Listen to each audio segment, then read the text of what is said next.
Esu Monika, HR specialistė, dirbu įmonėje Christensen, kuri yra Danų kapitalo, įsikūrusi Tauragėje ir mūsų darbovietėje dirba 215 darbuotojų. Komunikacijai su darbuotojais mes naudojame Empatic platformą.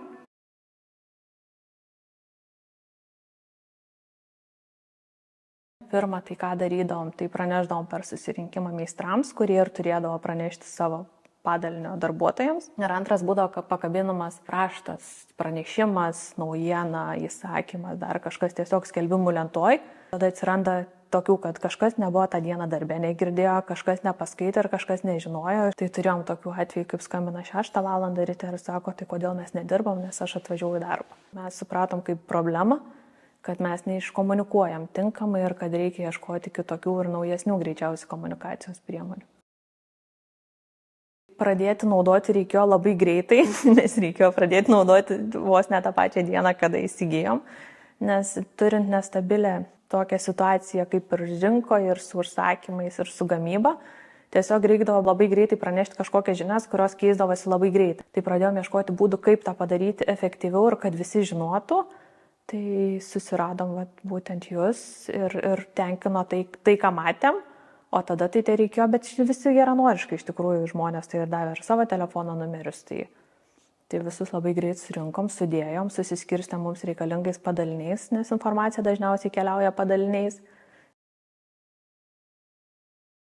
Tai dažniausiai mūsų naudojama funkcija tai yra radio kanalas įmonės, kuriuo mes skleidžiame visas aktualias naujienas. Tai pradedant tuo, kad keičiasi darbo grafikas ar skelbiama papildoma poilsio diena, atostogų diena.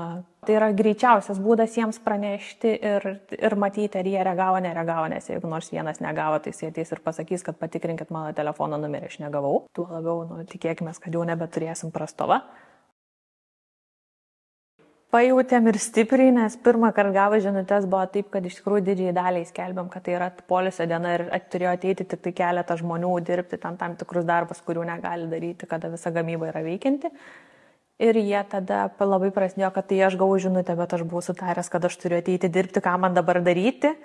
Tai supratom, kad jie tikrai reaguoja ir šiaip didžioji dalis džiaugiasi, nes tie, kurie būtent ligoji yra, tai sakė, mes žinom, kad jeigu net man baigėsi nedarbingumas tą dieną, žinau, kad sekančią dieną man nereikia eiti, tai žmonės iš tikrųjų atsiliepia teigiamai.